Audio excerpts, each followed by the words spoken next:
தொடர்ந்து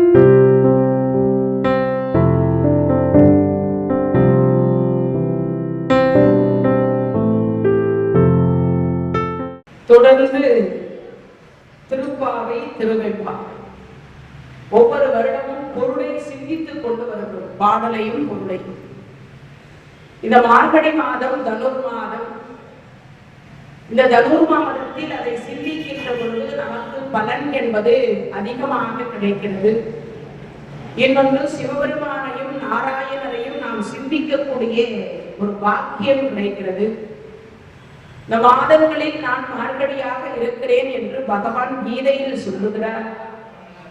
இந்த மார்கழி மாதத்தில் தட்சிணாயனம் உத்தராயணம் என்னன்னா, இன்றோடு தட்சிணாயனம் முடிந்து உத்தராயணம் நாளைய தினம் தொடக்கமாகும்.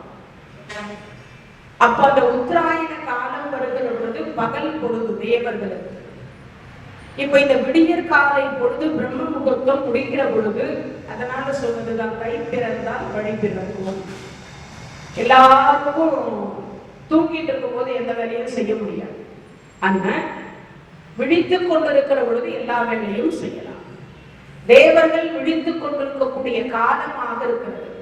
அதனால விடியற் காலை பொழுது, அந்த விடியற் காலை பொழுதுலே தேவர்களோடு சேர்ந்து இந்த 30 நாளும் யாரெல்லாம் நாம் இந்த திருப்பாவை திருவெண்பாவை வந்து பாராயணம் செய்து பொருளை சிந்தித்து அப்படி சிந்திக்கின்றவர்களுக்கு எத்தனையோ கோடி நன்மை இருக்கிறது. சொல்லுவாங்க, என்ன நன்மை அப்படின்னு ஒரு கேள்வி. கோதானம், பூதானம், கன்னிகாதானம், அன்னதானம், ஆடை தானம், சொர்ணதானம், அதுக்கப்புறம் யானையை ஐராவதத்தை தானமாக கொடுப்பது, உச்சிரவசு என்று சொல்லக்கூடிய குதிரையை தானமாக கொடுப்பது, யாகம் வளர்ப்பது, அதே போல நித்திய பூஜை செய்வது, கோயில் கட்டுவது, கும்பாபிஷேகம் செய்வது, இதற்கெல்லாம் என்ன பலன் கிடைக்கிறதோ அத்தனை பலனும் மார்கழி மாசம் 30 நாள் இறைவனை வழிபாடு செய்தால் கிடைக்கும். திருப்பாவை திருவெண்பாவை பாடினா கிடைக்கும். அப்ப எவ்வளவு சிறப்பு இருக்கும் பாருங்க. மீண்டும் நமக்கு மார்கழி வரணும்னா 11 மாத காலம் காத்து கொண்டு.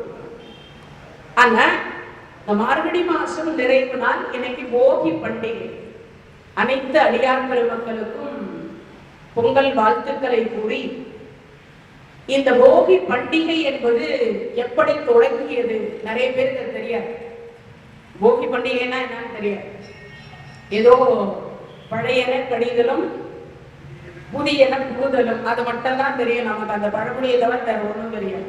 ஆனா போகினா யாருக்குரியது அப்படின்னு கேட்டா, இந்திரனுக்கு உரிய பண்டிகை. 33 தேவர்களாக இருக்கக்கூடிய இந்திரனுக்கு உரிய பண்டிகை இந்த பண்டிகை.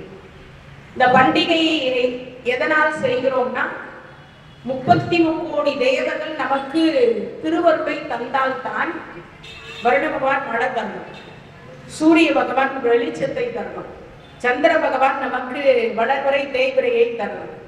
சூரிய பகவான் இல்லைன்னா நமக்கு என்ன இல்லை, உணவுகளே கிடைக்காது. எல்லா உணவுகளையும் ஜீரணிக்கின்றது சூரிய பகவான்.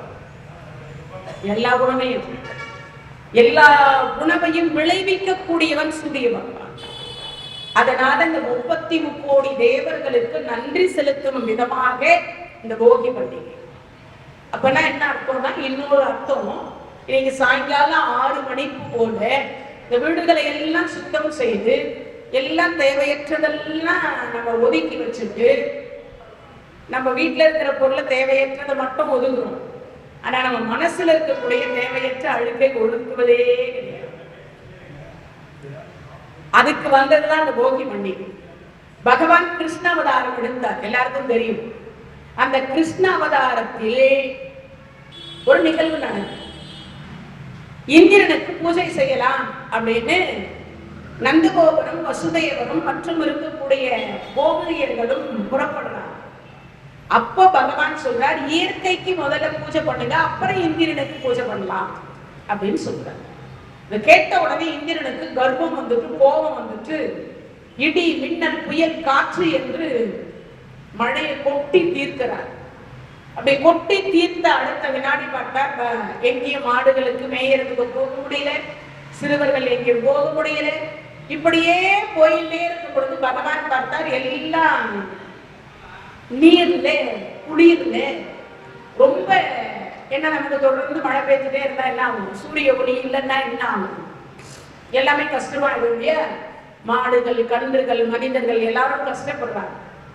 எங்கும் அங்குமாக ஓடி திரிகிறார். அப்பதான் குன்றை குடையாக பிடித்தார் பகவான்.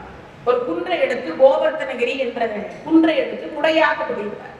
அப்படி குடையாக பிடித்த பொழுது குடையா அப்படி பிடிக்கிறார். அப்படி குடையாக பிடித்த பொழுது அதையே ஆண்டாள் நாச்சியார் நமக்காக இங்க பாடி கொடுத்திருப்பார். ஆண்டாள் நாச்சியார் அப்பவே நமக்கு கொடுத்திருப்பார். அன்றி உலகம் அளந்தாயடி போற்றி, சென்றங்கு தென்னிலங்கை செற்றாய் திரள் போற்றி, பொன்ற சகடம் உடைத்தாய் புகழ் போற்றி, கன்று குடிலாய் எரிந்தாய் கடல் போற்றி, குன்று குடையாய் எடுத்தாய் குணம் போற்றி, வென்று பகை கெடுக்கும் நின் கையில் வேறு போற்றி, என்றென்றும் சேவகமே ஏத்தி பறைகொள்வான் இன்றியாம் வந்தோம் இலங்கேலோர் என்பாவாய் கொடுத்திருப்பார். 24வது பாடல்ல ஆண்டாள் நாச்சியார் இதை சொல்றார். அங்க சொல்லும் பொழுது சொல்ல, குன்று குடையாய் எடுத்தாய் குணம் போற்றி. அங்க சொல்லும் பொழுது அந்த வார்த்தையை சொல்லுவாங்க. அப்ப எனக்கு என்ன அர்த்தம் அப்படின்னா, இந்த கோவர்த்தனகிரியை எடுத்து மழையாக அப்படி பிடிக்கிற பொழுது அந்த மலையை கீழே விடாம சுண்டு விரல்கள் இருந்துச்சாங்க. அப்படி தொடர்ந்து அப்படியே சுண்டு விரல். அது பல நாள் பெய்து கொண்டே இருக்கிறார் வருட பகவான் மழையை. அப்ப கடைசியில பார்த்தா தன் கர்வம் தீர்ந்தது இந்திரனுக்கு. பகவான் கிட்ட போய் போட்டி போட முடியுமா? காக்கும் கடவுள் அல்லவா, மும்மூர்த்திகளில் ஒருவர் அல்லவா, 8 லட்சுமியின் கணவர் அல்லவா, அவர்கிட்ட போய் போட்டி போட முடியுமா? இவர் போட்டு எவ்வளவோ பண்ணி பார்த்தா முடியல. கடைசியாக அவர் கர்வம் தீர்ந்து இறைவனிடத்துல சரணாகதி அடைந்தார் இந்திரன். அப்போ பகவான் சொன்னார், அப்பா, சூரிய பகவானுக்கு முன்னதாக தட்சிணாயனம் கழிந்து உத்தராயணம் தொடங்குவதற்கு முந்தைய நாள் மார்கழி மாதம் இறுதி நாளாக உனக்கு வருடந்தோறும் போகி பண்டிகை, போகன் பண்டிகைன்னு பேர். இருக்கு போகன்னா இந்திரன் அர்த்தம். ரம்ப, ஊர்வசி, மேனக, திலோத்தம 4 பேரையும் உல்லாசமான நடன காட்சியை காணக்கூடியவன், தேவலோகத்திற்கு தலைவன், 33 தேவர்களுக்கு தலைவன், இவ்வளவு சுகபோகங்களை அனுபவிக்கக்கூடியவனுக்கு போகன் பேரு. எனவே போகன் அப்படின்னு பேரு. போகன் பண்டிகைன்றது கடைசியில நம்ம நாளடைவில் போய் போய் போய் என்ன ஆயிடுச்சுன்னா போகி பண்டிகை அப்படின்னு வந்து. போகம்னா சுகபோகம் அப்படின்னு அர்த்தம். அந்த எல்லா சுகபோகத்தையும் அனுபவிக்கக்கூடிய இந்திரனுக்கு போகி பண்டிகை கொண்டாடுவது பகவான் தான் முதல்ல நியமித்து கொடுத்தார். அதுக்கு பிறகு சூரியனுக்கு பொங்கல். நாளை சூரிய பொங்கல். உதயத்திற்கு முன்னதாக அந்த உதயமாகிற பொழுது பொங்கல் வச்சு முடிச்சோம். அதுக்கப்புறம் பண்ணலாமா, நேரம் இல்லையா, அது அவரவர்கள் விருப்பம், அவரவர் சௌரியத்தை கொடுக்கும். அப்போ அதை செய்தால் என்ன நன்மைன்னா, சூரிய பகவானுக்கு வாழ்க்கையில நாம் எல்லாம் ஒரு முறையாவது நன்றி சொல்ல கடமைப்பட்டிருக்கோம். ஏன்? கருவில் இருக்கக்கூடிய உயிர்களுக்கு கூட ஜீவன் கொடுக்கக்கூடியவன் சூரிய பகவான். இன்னைக்கு எல்லா டாக்டரும் என்ன சொல்றாங்கன்னா, இரும்பு சத்து குறைவா இருக்கு, விட்டமின் டி குறைவா இருக்கு அப்படிங்கிற ஒரு இருக்கு. முதல்ல நோய் நம் உடம்பில் வருவதற்கு அடிப்படையான காரணம் சூரிய ஒளி நம் தேகத்தில் படாததனாலதான் 75% நோய் வரும். அது எல்லா நோயும், இந்த நோய் அந்த நோய் நான் சொல்ல வரல, எல்லா நோய்க்கும் அடிப்படையா அந்த நோய் எதிர்ப்பு சக்தியை தரவல்லது சூரிய ஒளி. இன்னைக்கு கேப்சூல் அப்படின்னு சொல்லிட்டு டேப்லெட்டா கொடுக்குறேன்றாங்க, டி விட்டமின். அது எதுலையுமே கிடையாது. நம்ம மனத்திற்கு வேணா நம்ம போட்டுக்கலாம், என்ன நினைக்கிறது, ஆமா அதுல இருக்கு அப்படின்னு நினைச்சு வேணா போட்டுக்கலாம். ஆனா காலையில ஒரு 7 மணில இருந்து ஒரு 9 மணி வரைக்கும் வெயில்ல நின்று பாருங்க. உடம்பு ஆரோக்கியமா ஆட்டோமேட்டிக்காகவே என்ன ஆகும், நரம்புகளில் இருக்கக்கூடிய எல்லா நரம்புகளும் வேலை செய்ய ஆரம்பிக்கும். குழந்தை பிறந்த உடனே கிட்டத்தட்ட பார்த்தீங்கன்னா ஒரு 15 நாள் 16 நாள் கழிச்சு எல்லாம் கொஞ்ச நேரம் அந்த இளம் வெயில்ல போடுவாங்க அந்த காலத்து பாட்டிங்க. ஆனா இப்பெல்லாம் ஒண்ணுமே கிடையாது. ஒண்ணுமே முதல்ல வெயில் பண்ற மாதிரி பில்டிங்கே கிடையாது. சில இடத்துல வெயில் உள்ள நுழையிறதுக்கே வாய்ப்பே கிடையாது. அது மட்டும் இல்ல 24 hours ஏசி. குழந்தை பிறந்ததுல இருந்து ஏசியில தான் இருக்கான். அது பார்த்தா தூக்கிட்டு ஓடுவா ஹாஸ்பிட்டலுக்கு 50 வாட்டி. அப்புறம் என்ன பண்றது? அது மட்டும் இல்லை, கருவிலேயே விட்டமின் குறைபாடு இருந்தால் அந்த குழந்தைகளுக்கு சில நோய்கள் பார்க்கும். அப்பவே டாக்டர் சொல்லியிருப்பார், நீங்க போய் கொஞ்ச நேரம் வெயில்ல நடங்கன்னு இருப்பார். யாரு? அந்த குழந்தையை சுமக்கக்கூடிய கர்ப்பவதி தாயாரை வெயில்ல நடங்கன்னு சொல்லியிருப்பார். அதுக்கு என்ன காரணம்? சூரிய பகவான். அப்ப நம்மெல்லாம் எவ்வளவு சூரிய பகவானுக்கு நன்றி கடன் பட்டிருக்கோம்னு யோசிக்கணும். அதே மாதிரி முடிந்த வரைக்கும் நடக்கணும். நீ எல்லா டாக்டரும் முதல்ல சொல்ற வார்த்தை எதுடான்னா நடங்க. எல்லா நோய்க்கும் நடங்க நடங்க நடங்க நடங்க. அதுதான் சொல்லுவோம். எல்லா நோய்க்கும், இந்த நோய் அந்த நோய்க்கு சொல்லி எல்லா நோய்க்கும் நடங்க. நடந்தீங்கன்னா சரியா போயிடும். நடந்தீங்கன்னா சரியா போயிடும். அப்பனா என்ன அர்த்தம்? இந்த உடம்பில் இருக்கக்கூடிய வேர்வை துளிகள் வெளியேறும், கழிவுகள் வெளியேறும். அதாவது பார்த்தீங்கன்னா நமக்கு உடம்புல 76,000 கோடி ரோம துவாரங்கள் இருக்கு. அந்த ரோம துவாரம், முடி துவாரம்னு சொல்லுவாங்க இல்லையா, அதுல இருந்து வேர்வை வெளியேறும். அப்ப நோய் வர நம்மதான் வேர்வைக்கே வழி இல்லாம உட்கார்ந்து இருக்கிறோமே, அப்புறம் எங்கிறது நமக்கு? அதனால இங்க சொல்லுகிற பொழுது சொல்றாங்க, மறுநாள் இன்னொன்றும் இருக்கு. அருணன் என்று சொல்லக்கூடிய கருட பகவானுடைய அண்ணா, அவர் தென் திசையில் இருக்கக்கூடிய சூரிய பகவானுடைய தேரை வடதிசைக்கு திருப்புவார். உத்தராயணம் முடிந்து தட்சிணாயனம் தொடங்குகிற பொழுது அந்த காலத்திற்கு நமக்கெல்லாம் என்னது, இந்த சூரியனுக்கு பொங்கல் வைத்தால் அந்த சூரிய பகவான் வருடம் 365 நாளும் நமக்கு கீரையிலிருந்து காய்கறியிலிருந்து உணவுகளிலிருந்து அனைத்து உணவுகளையும் கொடுத்து அந்த உணவை உண்ணுகிற பொழுது அந்த சூரிய பகவானிடத்தில் இருந்து கிடைக்கக்கூடிய உஷ்ணமாகப்பட்டது நம் வயிற்றுக்குள் இருந்து அது ஜீரணம் என்கின்ற ஒன்றை தரவல்லது சூரிய பகவான். இயற்கை எவ்வளவு நமக்கு ஹெல்ப் பண்ணது பாருங்க, உதவி செய்யும். ஆனா நாம இயற்கையோடு ஒன்றி இருக்கிறோமா? இல்லை. யாராவது இயற்கையோடு ஒன்றி இருக்குன்னா வாய்ப்பே கிடையாது. நமக்கு 40 வயசாகி 2 முடி நரைச்சாவே டை அடிக்கும். அது இயற்கையா வர்றதான விட்டு போவோமே, போமாட்டோம். விட மாட்டோம். இல்ல, நம்ம எங்க விடுறோம் சொல்லுங்க? எல்லாவற்றிற்கும் ஒரு எதை தேடுறோம்? ஆன்சரை தேடிக்கொண்டே போறோம். அப்படி தேடிக்கொண்டே போகதான் இறைவன் கடைசியா நம்மளை கொண்டு போய் எங்க தள்ளுற? மரணத்திற்கு கொண்டு போய் தள்ளுற. அதுதான் இயற்கை. அதனால இன்று போகி அந்த இயற்கைக்கு பூஜை செய்கிற பொழுது அவர் கர்வத்தை அடக்கி போகன் பண்டிகை என்று சொல்லக்கூடியது போகி பண்டிகை என்று ஆனது. இது மகாபாரதம் படிச்சு பார்த்தீங்கன்னா தெரியும். பகவான் பாகவதத்துல கொடுத்திருக்கார். பாகவதத்துல அதை கொடுத்திருக்கார். அப்போ இந்திரனுக்குரிய பண்டிகை அன்றைய தினத்தில் இன்று சாயங்காலம் ஒரு 6 மணி போல குலதெய்வத்திற்கு ஒரு விளக்கேற்றும். ஒரு விளக்கு, அகல் விளக்கு மண்ணினால். நிறைய பேர் கேட்பாங்க, வெள்ளியில ஏத்துறதா, பித்தளையில ஏத்துறதா, செம்புல ஏத்துறதா? அதெல்லாம் இல்ல. ஒரு அகல், குலதெய்வத்தை மனசுல எந்த ஊர்ல எங்க வேணாலும் இருக்கலாம். ஒரு குலதெய்வத்திற்கு ஒரு விளக்கு, அதை வரவேற்கும் விதமாக அந்த விளக்கை வரவேற்கும் விதமாக, குலதெய்வத்தை வரவேற்கும் விதமாக அந்த விளக்கை ஏற்றினால் குலத்தை வாழ வைக்கக்கூடிய தெய்வம் குலதெய்வம். 33 கோடி தேவர்களோடு சேர்த்து நமக்கு சொல்லப்படுகிறது அல்லவா? அதனால் அந்த தேவர்களோடு சேர்த்து இந்த குலதெய்வமும் நமக்கு அனுகிரகம் செய்யக்கூடியது. அப்படி அதனால நாளைய தினத்தில் சூரிய பொங்கல், நாளைக்கு சூரிய பகவானுக்கு நன்றி செலுத்தும் விதம். எல்லா ஜீவன்களுக்கும் அதிதினா என்ன அர்த்தம்? உயிராக இருக்கக்கூடிய பெருமான். நம்ம உடம்புல சூடு அதிகமாயிடுச்சுன்னா ஜுரம் போகும், சூடு கம்மியா போச்சுன்னா ஜன்னியும் போகும். ரெண்டும் மிதமாக இருந்தால்தான் நம்ம ஏற்க முடியும். சூடு அதிகமானாலும் சாப்பிட முடியாது, சூடு குறைவானாலும் உண்ண முடியாது, சாப்பாடு ஜீரணமாக. ரெண்டுத்துக்குமே பிரச்சனை.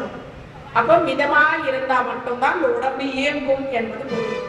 அப்படிப்பட்ட ஒன்று பொங்கல் என்று சொல்லக்கூடிய தைப்பொங்கல் அனைவரும் கொண்டாடி சூரிய பகவானுக்கு நன்றி செலுத்தும் விதமாக நம்ம இல்லங்களில் என்ன விவசாயத்தில் விளைந்ததோ அதையெல்லாம் வைத்து மங்களகரமாக அந்த மஞ்சள் என்று சொல்லக்கூடியதையும் மாவிலை தோரணங்களை வைத்து அந்த கரும்பு என்று சொல்லக்கூடிய இனிப்பை வைத்து நாம் எல்லாம் பொங்கல் செய்து இறைவனை வழிபாடு செய்வதற்குரிய நாளாக கருதப்படுகிறது. நேற்றைய தினத்தில் நாம பார்த்தோம், இங்க பகவான் என்று சொல்லக்கூடியவர் உள்ளே இருக்கக்கூடிய பெண்களை எழுப்பும் விதமாகவும் வெளியில் இருக்கக்கூடிய பெண்களினுடைய பதில் என்னவாக இருக்கிறது என்பதை எல்லாம் பார்த்தோம். அதற்கு பிறகு மாணிக்க வாசக பெருமான் சொல்றார், ஓரொரு கால் எம்பெருமான் என்றென்றே நம்பெருமான் சீரொரு கால் வாயோவால் சித்தம் கலிகூற நீரொரு கால் ஓவான் நெடுந்தாரை கண்பணிப்ப பாரொரு கால் வந்தனையால் பின்னோரை தான் பணியால் பேரறையற்கு இங்கன பித்துறவர் ஆமாறும் ஆறுவர் இவ்வண்ணம் ஆட்கொள்ளும் வித்தகத்தால் வாருருவ புன்னுடையர் வாயார நாம் பாடி ஏறுருவ பூங்குணல் பாய்ந்து ஆடேரோர் என்பாவாய்.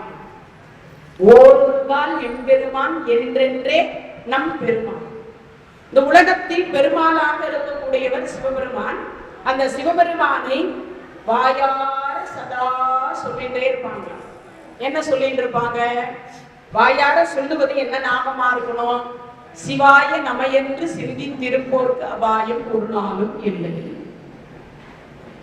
சொல்லிட்டே இருக்கணுமா? என்ன சொல்லணும்? சிவான்னு சொல்லலாம், சிவாயன்னு சொல்லலாம், ஓம் நம சிவாயன்னு சொல்லலாம், சிவாய நமன்னு சொல்லலாம். அப்போ சொல்லிட்டே இருக்கணும். சதா உட்கார்ந்துட்டு இருக்கோம், சும்மாதான் உட்கார்ந்துட்டு இருக்கோம், கையில ஒரு உதிராட்ச மாலை வச்சுக்கலாம்.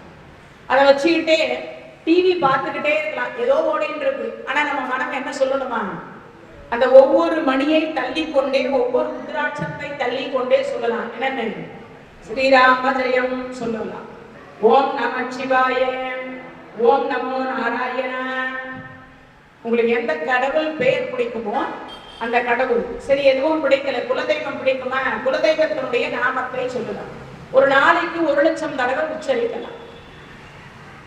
இது எங்க பயன்படுகிறது? கேள்வி வருகிறது. இது எங்க பயன்படும்? போற காலத்துக்கு புண்ணியத்தை தரும். ஏன்? ஒரு சில ஆன்மாக்கள் மரண படுக்கையின் பொழுது அவஸ்தப்படும். சிதம்பரம் சுவாமிகள் திருப்போரூர் சன்னதி முறை பாடிய சிதம்பரம் சுவாமிகள் சொல்றார், நோயுற்று அடராமல் நொந்து மனம் வாடாமல் பாயிற் கிடவாமல் பாவியே காயத்தை ஓர் முடிக்குள் நீக்கி உன் போரூரையா உன் சீரடி கீழ் வைப்பாய் என்னை. நோயுற்று அடராமல். கலியுகத்துல நோய் தான் அதிகமாக. ஏன்? தர்மம் அதிகமா கிடையாது. தர்மம் பண்றதா இருந்தாலும் நாம சுயநலத்தோடு தர்மம் பண்றோம். என்ன சுயநலம்? அதுக்கு புண்ணியம் வருமா? நம் கர்மா தீருமா? அப்பனா என்ன அர்த்தம்? சுயநலம் இல்லாமல் தர்மம் பண்ணணும், எந்த ஒரு எதிர்பார்ப்பும் இல்லாம தர்மம் பண்ணணும். கர்ணனை போன்று தர்மம் பண்ணணும். அவன் தர்மம் பண்ணிட்டு தான தர்மத்தை கூட கொடுக்கிற பொழுது ஒரு வார்த்தை பகவான் கேட்டார், கொடுக்கணும்னு என்ன மனுஷன், உனக்கு என்னடா வேணும் கேள், நான் கொடுக்குறேன். அவன் வேணும்னா கேட்டுக்கலாம், சொத்தம் வேணும்னு கேட்டுக்கலாம். ஆனா அவன் இல்லை என்று சொல்லி கொண்டு வருகின்றவனுக்கு இல்லைன்னு சொல்லாத இதயத்தை குடுறான் தான் கேட்டானே தவிர செல்வத்தை கேட்கல, மனைவியை கேட்கல, மக்களை கேட்கல, அப்பா அம்மாவை கேட்கல, அதெல்லாம் எதுவுமே கேட்கல. பகவான் அந்த நேரத்துல அவன் என்ன கேட்டிருந்தாலும் கொடுத்துருப்பான். ஆனா அவன் அதெல்லாம் கேட்கல. என்ன கேட்டா?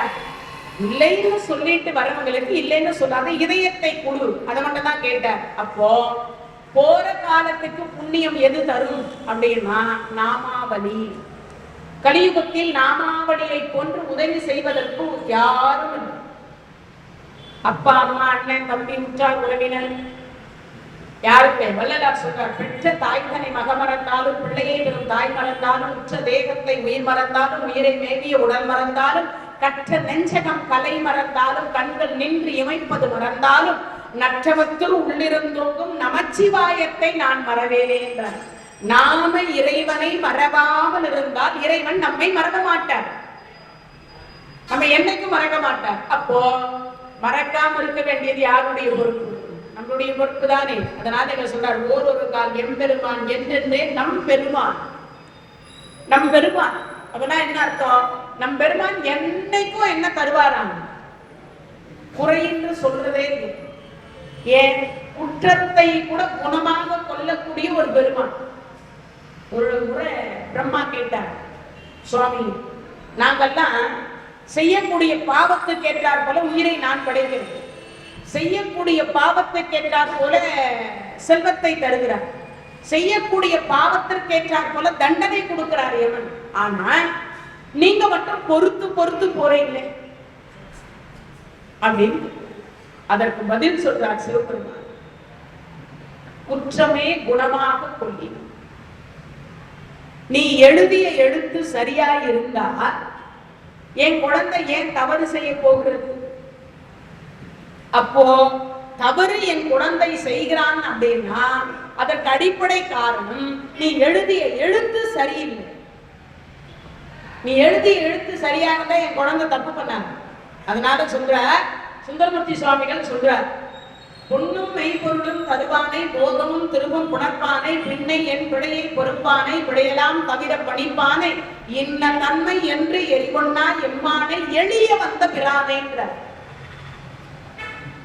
எளிமையாக வரக்கூடிய ஒரு பெருமான் அவர் சிவபெருமான். அதனால சொல்றார், ஓரொரு கால் எம்பெருமான் என்றென்றே நம் பெருமான் சீரொரு கால் வாயோவால் சித்தம் கலி கூற. அதுக்கு அடுத்து சொல்றார், நீர் ஒரு கால் ஓவால் நெடுந்தாரை கண் பணிப்ப. ஆண்டவனை பார்க்கும்போது சில பேருக்கு வந்து கண்ணீர் வரும், அழுகை வரும், சில பேருக்கு ஆனந்தம் வரும். சில பேர் ஆனந்தத்துல கண்ணீர் வரவங்க உண்டு, துன்பத்துல எனக்கு ஏண்டா இவ்வளவு துன்பம் கொடுத்தாய் அப்படின்ற அழுகிறவங்களும் உண்டு. ரெண்டு வகையிலேயும் உண்டு. ஆனா இவன் என்னன்னா அரிய ஒரு பிறவியாக கொடுத்து அந்த அரிய பிறவியில் உன்னை வணங்கக்கூடிய பாக்கியத்தை கொடுத்தாயே இறைவா, உனக்கு நான் எப்படி நன்றி சொல்லுவேன்னு சதா வாயோயாமல் சொல்வானா சிவனாம். அதனால அவனுக்கு என்ன வருதான்? ஆனந்தமா கண்ணீர் வருதான். வள்ளலார் சொல்வார், நினைந்து நினைந்து உணர்ந்து உணர்ந்து நெகிழ்ந்து நெகிழ்ந்து ஊற்றிடும் கண்ணீர் அதனால் உடம்பு நனைந்து நனைந்து. எவ்வளவு விசேஷமா! நினைந்து நினைந்து உணர்ந்து உணர்ந்து நெகிழ்ந்து நெகிழ்ந்து ஊற்றிடும் கண்ணீர் அதனால் உடம்பு நனைந்து நனைந்து. ஒவ்வொரு முறையும் அந்த இறைவனை பார்க்கிற பொழுதெல்லாம் ஆனந்தமா கண்ணீர் வருதான். ஏன்னா இப்பிறவி போனா எப்பிறவி வாய்க்குமோ தெரியாது. அந்த பிறவியில இறைவனை நாம எப்ப வணங்குறதுன்னு தெரியாது. அந்த பிறவியில ஒருவேளை நமக்கு கடவுள் மேல நம்பிக்கை இல்லைன்னா அதுவும் வணங்க மாட்டோம். வேறு மதத்துல கொண்டு போய் நம்மளை படைச்சுட்டா அதுவும் கிடையாது இல்லையா? அதனால சொல்ற, நீர் ஒரு கால் போவான் நெடுந்தாரை கண்பணிப்ப பார் ஒரு கால் வந்தடையால் விண்ணோரை தான் பணியா. இவ சொல்ற, சிவபெருமானை தவிர வேற யாரையும் வணங்க மாட்டான், வேற யாருமே வணங்க மாட்டான். சில பேரு பெருமாளை தவிர வேற யாரையும் வணங்க மாட்டான். இப்படியும் உண்டு அப்படியும் உண்டு. காஞ்சிபுரத்துல ஒரு நிகழ்வு நடக்கும். வரதராஜ பெருமாள் கோயிலுக்கு வரணும்னா ஏகாம்பரேஸ்வரர் கோயிலாக தான் வரணுமா அப்போ அந்த காலத்துல. இப்ப எத்தனையோ வழிகள் இருக்கு, வந்துடுறாங்க. அப்ப எல்லாம் வரணும்னா அப்பெல்லாம் வரணுமா. இதை என்ன பண்றாரு பட்டாச்சாரிய, முகத்தை மூடிட்டு வர, ஏகாம்பரேஸ்வரருடைய சன்னதியை நான் பார்க்க மாட்டேன், அந்த கோயில் காம்பவுண்ட கூட நான் கண்ணால பார்க்க மாட்டேன்னு முகத்துல ஒரு தலைமையில ஒரு துண்டு போட்டு மூடிட்டே கீழே குனிஞ்ச வாக்கிலே வருவாரு. எது வரைக்கும்? வரதராஜ பெருமாள் கோயில் வரைக்கும் வருவார். அப்போ வரதராஜ பெருமாள் இடத்துல ஏகாம்பரேஸ்வரர் கேட்டார், என் சுவாமி, நான் என்ன பார்க்க அவ்வளவு அசிங்கமாவா இருக்கேன், உன் பக்தனுக்கு சொல்லக்கூடாது, உன் அடியாருக்கு சொல்லக்கூடாத? சுவாமி, உங்க பெருமை அவனுக்கு தெரியும். அன்று மாலுக்கு சக்கரம் அன்றருள் செய்தவன், மண்டிய தில்லை தமிழ் நடனம் புரியக்கூடிய பெருமான். மாலுக்கு சக்கரம், திருமாலுக்கு சங்கையும் சக்கரத்தையும் கொடுத்தவர் சிவபெருமான். ஆனா அப்பேற்பட்ட பெருமானை வணங்குவதற்கு அவர்கள் ஏற்றுக்கொள்ளல. சிவனை நாங்கள் வணங்க மாட்டோம்னு அவர்கள் சொல்லுகிறாங்க. அதனால முகத்தை மூடிக்கொண்டு வந்து பெருமாளுக்கு மட்டும் பூஜை பண்ணிட்டு திருப்பி முகத்தை மூடிக்கொண்டு அவர் வீட்டுக்கு போவார். இது தினமும் நடக்குது. சொன்ன இந்த பக்தனுக்கு நான் எதனா திருவிளையாடல் செய்யணுமான்னு கேட்டேன். ஓ செய்யுங்களேன். என்ன செய்யலாம்? சுவாமி நீங்களே பண்ணுங்க. அதுக்கு நான் என்ன பண்றேன்? திருவருள் செய்றேன். நான் கூடவே இருந்து உங்களுக்கு உதவி செய்றேன். சரி, என்ன செய்வது? உதவி செய்யறேன்னு சொல்றேன். இப்போ அங்கே காம்பவுண்ட் இருக்கிறது, அதாவது மதில் சுவர். அந்த மதில் சுவர் மேல இறைவனாக இருக்கக்கூடிய ஏகாம்பரேஸ்வரர் ஒரு காகத்தினுடைய வடிவத்தை எடுத்துக்கொண்டார். ஒரு காகத்தினுடைய வடிவத்தை எடுத்தார். அங்க போய் உட்கார்ந்து இருக்கிறார். இவர் வரட்டோன்னு உட்கார்ந்து இருக்கார். யாரு? ஏகாம்பரேஸ்வரர். உட்கார்ந்து உடனே திருமாலாக இருக்கக்கூடியவர் பக்கத்திலேயே பார்த்துட்டு இருக்காரு. என்னதான் திருவிளையாடல் பண்றாரோ பார்க்கலாம் சிவபெருமான் அப்படின்னு உட்கார்ந்து உட்கார்ந்து இருக்கிற பொழுது அந்த நேரத்துல அந்த பட்டாச்சாரியார் முகத்தை மூடிக்கொண்டு அப்படி வருகிற பொழுது சிவன் கோயில்ல இருக்கக்கூடிய அந்த மதில் சுவர்ல இருந்து ஒரு செங்கலை தள்ளி விட்டார். யார் மேல? இந்த பட்டாச்சாரியார் மேல தள்ளினார். காகம் தள்ளி விட்டுச்சு. இந்த காகம் தள்ளிவிட்ட அடுத்த வினாடி தலையில பட்டு மண்டை உடைஞ்சி ரத்தம் ஊத்து. இப்ப அந்த முகத்தை திறந்த பட்டாச்சாரியார் சொல்றார், என்ன சொல்றாரு? சிவன் கோயில் காம்பவுண்டை இடித்த காக்கா நீ வாழ்க. எவ்வளவு துவேஷம், எவ்வளவு துவேஷம் பார்க்கணும். அதாவது சிவன் கோயில் காம்பவுண்டை இடித்த காக்கா நீ வாழ்க. அப்பதான் இறைவன் சொன்னாங்க, என்னையே பார்க்க மாட்டேன்னு சொன்னவரை நான் காம்பவுண்டை பார்க்க வச்சுட்டேன், காகத்தினுடைய வடிவத்தையும் காண்பித்து விட்டேன். அதனால என்ன சொன்னாலும் சில பேரை என்ன பண்ண முடியாது, திருத்துவதற்கு ஆண்டவனே நினைச்சாலும் திருத்த முடியாது இல்லையா? எவ்வளவோ முயற்சி பண்ணார் பகவான். துரியோதனன் திருந்தனான எவ்வளவோ முயற்சி பண்ணார் ராமபெருமான் ராவணனை திருத்துவதற்கு. கடைசி நாள் போர், நாளைக்கு ஒரு நாள் தான் இருக்கு. இப்போ சொல்ற இன்று போய் நாளை வாங்கினார். தன் மனைவியை கொண்டு போய் 10 மாசம் வச்சுட்டு அவ்வளவு கொடுமைப்படுத்தியவருக்கு கருணை பண்ணார் ராமபெருமான். சொல்ற இன்றைக்கு போய் நாளைக்கு வா. லட்சுமணர் கேட்டார், அண்ணா ஏன் அனுப்பி இன்னைக்கே முடிச்சிருக்கலாமே? இல்லடப்பா, ஒருவேளை இந்த ஒரு நாள் அவகாசத்துல அவன் மனசு மாறி சீதையை கொண்டு வந்து ஒப்படைச்சுட்டா, அப்ப லட்சுமணர் ஒரு வார்த்தை கேட்டார். என்ன கேட்டார்? ஒருவேளை அவன் மனம் திருந்தி சீதையை கொண்டு வந்து ஒப்படைத்து விடுகிறான்றே என்று வைத்துக் கொள்ளுவோம். பிராட்டியாரை கொண்டு வந்து ஒப்படைத்தே விடுகிறார்னே வச்சுக்கோம். ஏற்கனவே இந்தா விபூஷணா இலங்காவின் பட்டம்னு கொடுத்துட்டீங்க. யாருக்கு? விபூஷணாழ்வாருக்கு கொடுத்துட்டீங்க. இப்போ விபூஷணாழ்வார் கிட்ட இருந்து வாங்கி ராவணனுக்கு எப்படி கொடுக்க முடியும்? ராவணன் திரும்பி வந்து விட்டால் இப்போ அவனுக்கு எந்த நாடு கொடுப்பீங்க? கருணையே வடிவான ராமபெருமான் சொல்றார். கருணையே வடிவான ராமபெருமான் சொல்றார். என்ன சொல்றாரா? என்னுடைய அயோத்தியை தருவேன். என்னுடைய கொடுமை பாவியிலும் பாவி. அவ்வளவு கொடுமைப்படுத்திருக்கான். தன் மனைவியை கொண்டு போய் வச்சு படாத பாடுபட்டார் இல்லையா? 10 மாசம் தேடினாரா இல்லையா? எங்கெல்லாம் தேடினார், எங்கெல்லாமோ தேடி அலைந்து அலைந்து அலைந்து தெரிந்த அந்த ராமபெருமான் சொல்றார், குற்றவாளியை கூட மன்னிக்கிறார். அப்போ கருணாமூர்த்தி இல்லையா? குற்றத்தை பொறுக்கக்கூடியவர் இறைவன் அல்லவா?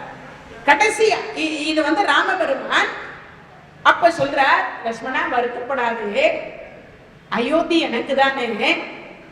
அவன் ஒருவேளை திரும்பி வந்து கொடுத்து விட்டால் அவனுக்கு அயோத்தியை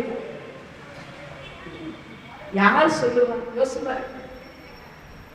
திருந்துவதற்கு ஒரு எதை கொடுக்கிறார்? ஒரு அவகாசத்தை தருகிறார். அதே மாதிரி தான் கொடுத்தார் பகவானும் கூட.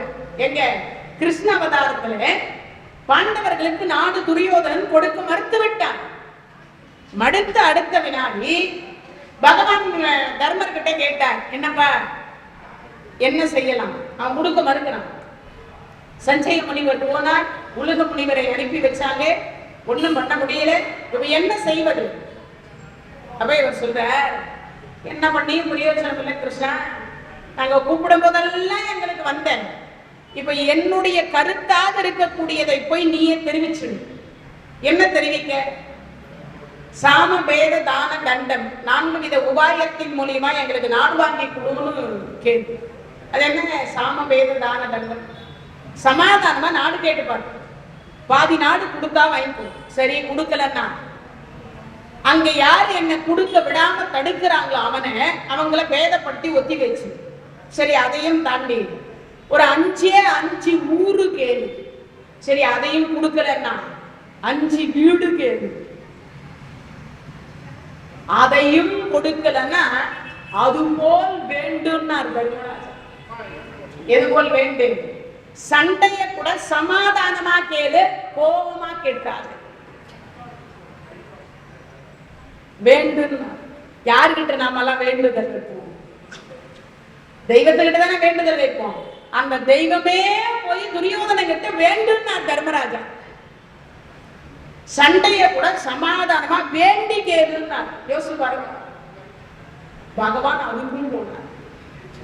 அதுக்கும் பகவான் என்ன, கடவுளுடைய சில பெருமைகளை எல்லாம் நாம தெரிந்து கொள்ளாமையே நிறைய காலத்தை வீணாக்கி கொண்டிருக்கிறோம். கடவுள் ஏன்னா நம்ம நினைக்கிறோம் கடவுள் ரொம்ப சுகமாக இருக்கிறார்கள். அவர்களும் கடவுளும் நம்மை போன்ற அடியார்களை திருத்துவதற்காக, நம்மை போன்ற அடியார்களை ஆட்கொள்ளுவதற்காக, நம்மை போன்ற அடியார்களுக்கு திருவருளை தருவதற்காக என்னென்ன வகையில் முயற்சி செய்ய முடியுமோ எல்லா வகையிலும் முயற்சி பண்றாங்க. ஆனா அதை ஏற்றுக்கொள்ள பக்குவமோ அல்லது ஏற்றுக்கொள்ளக்கூடிய புண்ணியத்தையோ நாம் செய்யவில்லை. கடவுள் கண்ணு முன்னாடியே இருந்தார். ராமபெருமான் ராவணன் சொன்னான் மனிதன் மனிதன் என்று கேட்டுப்போனான். துரியோதனன் சொன்னான் இடையன் இடையன் என்று கேட்டுப்போனான். இப்ப பகவான் தூது போனார். போன உடனே பாத்தி நாடு கேட்டார், தர முடியாது. சரி ஒரு 5 ஊரு கொடுக்க முடியாது. 5 வீடு கொடு. ஈ இருக்கும் இடமும் இப்புவியின் நாடு உடைய. ஈ இருக்கும் இடமும் இப்புவியின் நாடு உடைய. சொன்னது யாரு? துரியோதனன். ஆனா பகவான் அப்பயும் சொல்றார், என்ன சொல்றார்? அப்பா கையேந்தி கேட்கிறேன்டா. 8 லட்சுமி வீட்டுக்கார் கையேந்தி கேட்கிறார். பாதி நாடு தரமாட்டேன், ஒரு 5 ஊரு தரமாட்டேன், ஒரு 5 வீடு கூட தான் கொடுக்க கூடாது. அப்ப அவர் ஒரு வார்த்தை சொல்றார், ஏற்கனவே தன்னுடைய சிறிய தாயாருடைய வயிற்றில் பிறக்க இருக்கக்கூடிய பிள்ளைக்காக நாடு வேணா, நகரம் வேணா, பொன் வேணா, பொருள் வேணா, ஏன் இறந்ததற்கு பிறகு சொர்க்கம் வேணான்னு சொன்னவர் பீஷ்மாச்சாரியார். 886 ஆண்டு காலம் பிரம்மச்சரிய விரதத்தை மேற்கொண்டார். மனத்தினால் கூட ஒரு பெண்ணை தீண்டாதவர், மனசால கூட தீண்ட. அவர்தான் நமக்கு கொடுத்தது விஷ்ணு சகஸ்ரநாமம். மரணம் படுக்கையில் இருக்கும்போது அவர் தான் நமக்கு கொடுத்தார் விஷ்ணு சகஸ்ரநாமத்தை. அவர் இல்லைன்னா நமக்கெல்லாம் விஷ்ணு சகஸ்ரநாமம் என்பது இல்லாமல் போயிருக்கும். அவர் தான் கொடுத்தார். அப்படி அவரை வைத்துக் கொண்டு நீ கொடுக்க மாட்டேன்னு சொல்லுவது எந்த விதத்துல ஆகும்? என்னதாக உனது அரசியல்னு கேட்டார். என்னதாக உனது அரசியல்? ஆனா அவன் கடைசி வரைக்கும் கொடுக்க மாட்டேன், கடைசி வரைக்கும். ஏன்னா நம்மள சில பேர் கடவுளே நேர்ல வந்து சொன்னாலும் என்ன பண்ண மாட்டோம், திருந்தவே. கடவுளே நேர்ல வந்து சொன்னா கூட நம்ம பிடிச்ச முயலுக்கு 3 கால் அப்படிங்கும். அதனால இப்ப சொல்றாரு, பாரு கால் வந்தடையால் இன்னோரை தான் பணியார். இந்த பெண் என்ன பண்றானா, யாரை வணங்கணும்னா சிவனை தவிர வேற யாரையும் வணங்க மாட்டாங்க. நான் கொஞ்ச நேரத்துக்கு முன்னாடி காஞ்சி புராணத்துல இருந்து சொன்னேன் இல்லையா, சிவனை வணங்குறவங்க பெருமாளை கும்பிட மாட்டாங்க, பெருமாளை வணங்குறவங்க சிவனை வணங்க மாட்டாங்க. அதனால இங்கே மாணிக்க வாசக பெருமான் சொல்றார், இந்த பெண் சிவனை தவிர வேற யாரை விண்ணோரை தான் பணியான். தேவர்களை வணங்க மாட்டான், நவகிரகத்தை வணங்க மாட்டான், யாரையும் வணங்க மாட்டான். அப்படியும் ஒருத்தர் இருந்தார், சிவனை தவிர வேற யாரையும் வணங்காத ஒருத்தர் இருந்தார். பிரிங்கி மகரிஷின்னு ஒரு பேரு. என்ன மகரிஷி? பிரிங்கி மகரிஷி. அந்த பிரிங்கி மகரிஷியாக இருக்கக்கூடியவர் சிவபெருமானை முதல்ல இங்கிருந்து பூமியிலிருந்து நேர கைலாயத்துக்கு போவார். சிவனை மட்டும் வலம் வருவார், சிவனை மட்டும் வலம் வருவார். மீண்டும் பூமிக்கு வருவார். இந்த அம்மா பார்த்தா, பக்கத்துல இருக்கிற பார்வதி அம்மா என்ன பண்ணா, இந்த கைய சிவன் கைக்குள்ள போட்டு உட்கார்ந்தா. இப்ப எப்படி இந்த மனுஷன், இந்த முனிவர் எப்படி சுத்துறாங்க பார்க்கலாம். சரி பார்த்த மறுநாள் இந்த கழுத்துக்கு நடுவுல சங்கு இருந்தது. அந்த இடத்துல சுத்திட்டு அப்படி வந்துட்டாங்க. தம்மா பார்த்தா கழுத்து தூக்கி போய் விழிச்சாங்க. தன் உடம்பை ஒரு வண்டு ரூபமாக எடுத்துக்கொண்டு எந்த இடத்தில் சந்து இருக்குமோ அந்த இடத்துல நுழைஞ்சு வெளியில வந்தார். எந்த இடத்துலயுமே சந்து இருக்க கூடாதுன்னு என்ன பண்ணார், அம்மையப்பர் அப்படி சேர்த்து பிடிச்ச மாதிரி உட்கார்ந்தார். ஊசி அளவு இருந்தது, தன் உடம்ப ஊசியாக்கி உள்ள போய் வெளியில வந்தார். யார் வருது? பிரிங்கி மகரிஷி. அம்மாவுக்கு அப்பதான் கோபம் வந்துச்சு. இவ்வளவும் நான் செய்கிறேன், ஆனா இவ்வளவு செய்கிற பொழுது உங்கள் பக்தனுக்கு நீங்க சொல்லணுமா வேண்டாமா? அம்மை அப்பன் முதல்ல இருக்கிறது அம்மாதான். மாதா பிதா குரு தெய்வம், பேசுற மொழிக்கு தாய்மொழி. மாத்ரு தேவோ பவ பித்ரு தேவோ பவ. இரண்டாவதா தான் வராரு அப்பா, முதல்ல இருப்பது அம்மா. வேதமே அப்படிதான் சொல்லுது. அப்போ நான் அம்மா தானே, என்னை வளம்பான்னு நீங்க ஏன் சொல்லுங்க, என்னை ஏன் வளம்பாங்கன்னு சொல்லுங்க. அப்ப அது பதில் சொல்லு, அவன் சிவன் மட்டும் போதும்னு நினைக்கிறான். இப்போ நம்ம போய் இறைவனை வழிபாடு செய்யணும், நீ இந்த சாமியை தான் கும்பிடணும்னு நான் சொல்ல முடியுமா?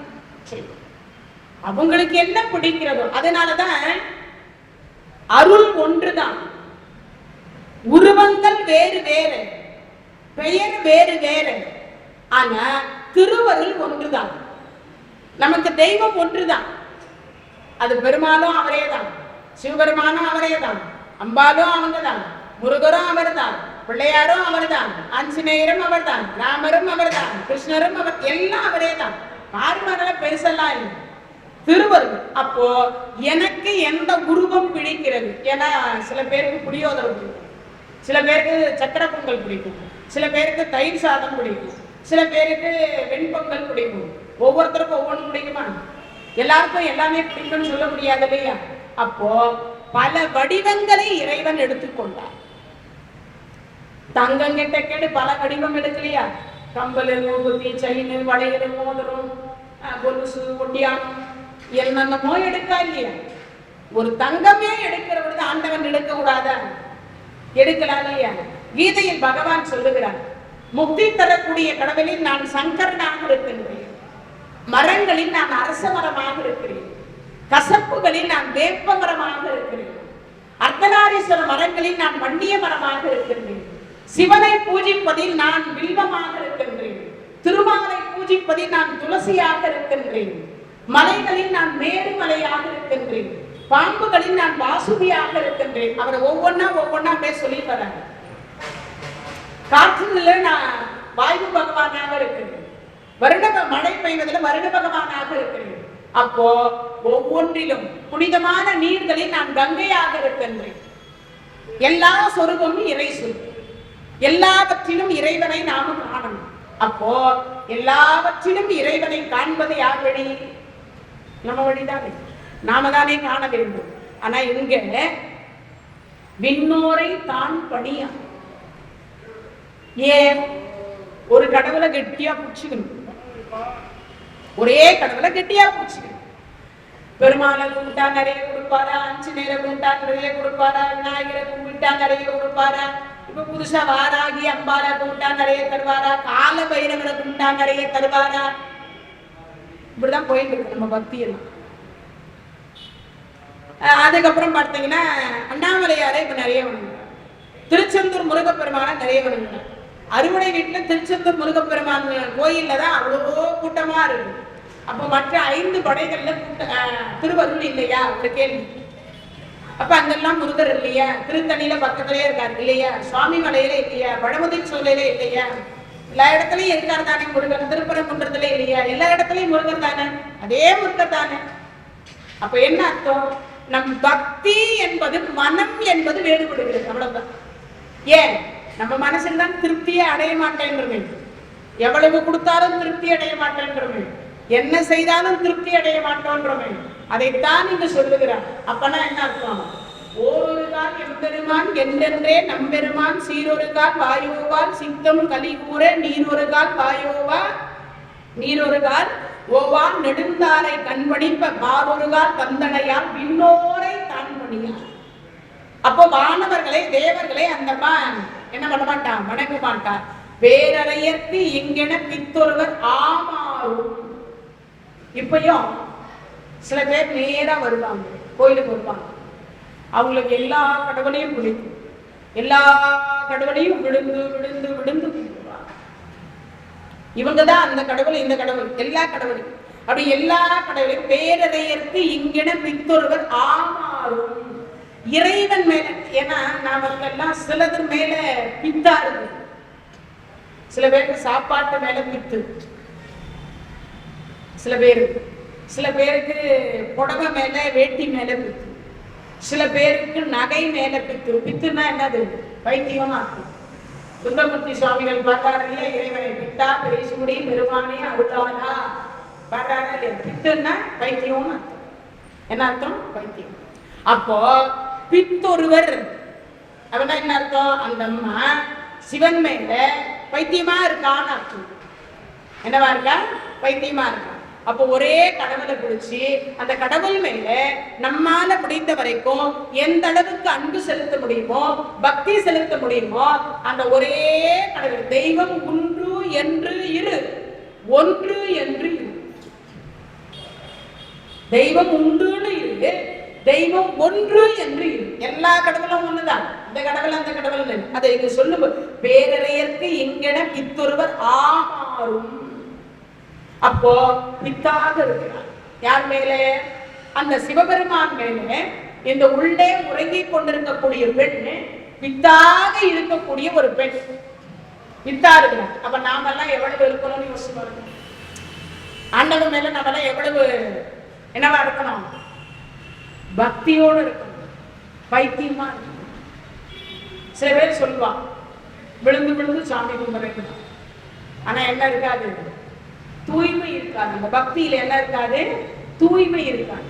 இவ சொல்லும் பொழுது சொல்றார், பேரற்கு இங்கென பித்தொருவர் ஆமாறும் ஆரொருவர் இவ்வண்ணும் ஆட்கொள்ளும் பித்தகர்த்தால். இந்த அம்மா அவ்வளவு பைத்தியமாக இறைவனை சிவனே சிவனே சிவனே சிவனேன்னு வணங்குவார். அதுக்கப்புறம் சொல்றா, ஆரொருவர் எது? ஞானத்தினுடைய வடிவமாக இருக்கக்கூடிய பெருமான் ஆட்கொள்ளும் வித்தகத்தான். யாரு? சிவபெருமான் நம்ம எல்லாம் ஆட்கொள்ளுகிறார். என்ன பண்றாரு? ஆட்கொள்ளுகிறார். அப்படின்னா என்ன அர்த்தம்? முக்தி தருகிறார். என்ன தராரு? முக்தி தருகிறார்.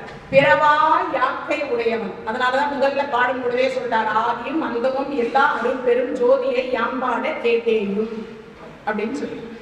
தோற்றம் இல்லாதவர், முடிவு இல்லாதவர். தோற்றம் கிடையாது, முடிவு கிடையாது. அதுல இங்க சொல்லும் பொழுது சொல்றார் என்னது? பேரறையற்கு இங்கென பித்தொருவர் ஆமாறும் ஆரொருவர் இவ்வண்ணும் ஆட்கொள்ளும் வித்தகர்த்தால். வாருருவ பூன் உலகில் வாயார நாம் பாடி. கொஞ்ச நேரத்துக்கு முன்னாடி சொல்லல பிரிங்கி மகரிஷி, அவரு யாரு? வணங்காமையே விட்டுட்டு போயிட்டார். ஆனா இந்த சொல்ற மாணிக்க வாசகன் அந்த அம்பாள் இருக்காலே, பூன் உலகில் வாயார நாம் பாடி. சிவனை மட்டுமே வணங்கணும்னு நினைக்கூடாது. ஏன்? அவ பக்கத்துல இருக்க அம்பாலையும் ஏன்? தனம் தரும், கல்வி தரும், ஒரு நாளும் தலைப்பறியா மனம் தரும், தெய்வ வடிவு தரும், நெஞ்சில் வஞ்சமில்லா இனம் தரும், நல்லன எல்லாம் தரும். உலகத்தில் எத்தனை கோடி நல்லது இருக்கின்றதோ அத்தனை கோடி நல்லதையும் தர வல்லவன் அம்பாள். அவனை நாம வணங்கி வணங்கி வணங்கி இறைவனை திருவருளை பெற்றுக் கொள்ளணும். அதனால இங்க சொல்றார், ஞானத்தின் வடிவமாக இருக்கக்கூடிய இறைவனே அவன் திருவடிகளை வாயார பாடி அழகே வடிவமாக நிறைந்த அழகே வடிவமாக இருக்கக்கூடிய ஏறுவர் பூங்குழல் பாய்ந்து ஆடேதோர் என்பாவாய். இந்த 15வது பாடல சொல்ற. அப்போ ஒரு இறைவனை நாம வழிபாடு செய்கிற பொழுது அந்த இறைவனை அவன் திருவடியை மட்டும் பற்றி கொள்ள வேண்டும், பக்தியோடு இருக்க வேண்டும், பைத்தியமாக இருக்க வேண்டும். அந்த பக்தியை மற்றவர்கள் பார்த்து கிண்டலோ கேடியோ செய்தாலும் அதை பத்தி நமக்கு என்ன இருக்கக்கூடாது. ஏன்னா பைத்திய மாதிரி சாமி கும்பிட்டு காதலன் வேண்டும். இப்பிறவி போனால் எப்பிறவி வாய்க்குமோ தெரியாது. அதனால இப்பிறவிலேயே இறைவனை வணங்கி வணங்கி வணங்கி நம்மால சொத்து சேர்க்க முடியவில்லையேன்னு நிறைய பேருக்கு வருத்தம். அந்த சொத்தை சேர்க்க முடியாவிட்டாலும் கூட இறைவனுடைய திருவருளை சேர்த்து வச்சு, அதுதான் காலத்திற்கு நன்று. எதுக்கு நன்று? காலத்திற்கு நன்று. அடுத்த பாடல்ல சொல்றார், முன்னி கடலை சுருக்கி எழுந்துடையார் என்ன திகழ்ந்தம்மை ஆளுடையால் இட்டிடையின் மின்னி பொழிந்தெம் விராட்டி திருவடி மேற் பொன்னும் சிலம்பில் சிலம்பி திருபுருவம் என்ன சிலை குழவி நந்தம்மை ஆளுடையால் தண்ணீர் பிரிவிழார் எம்பெருமான் அன்பர்க்கு முன்னி அவள் நமக்கும் முன் சுரக்கும் இன்னருளே என்ன பொழியாய் மழையேலோர் எவ்வாவாய். இந்த பாட்டு பாடினா மழை வரும், இந்த பாட்டு பாடினா மழை வரும். ஏன் அப்படின்னா ஒரு காலத்துல மழையே வராது சில நேரத்தில். அதனால எல்லாம் உட்கார்ந்து கூட்டு வழிபாடு பண்ணலாம்.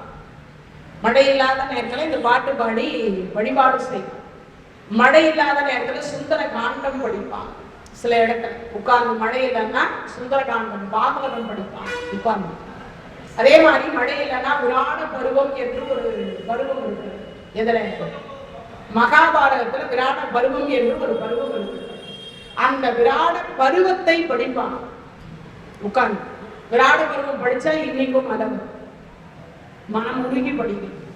உட்கார்ந்து எல்லாரும் கேட்கணும். ஒருத்தர் படிக்கிற போது எல்லாரும் உட்கார்ந்து அதை கேட்கணும். உன்னை கேட்டா ஏன் பாண்டவர்கள் அஞ்ஞாத வாசம் இருந்தது விராட பருவம்.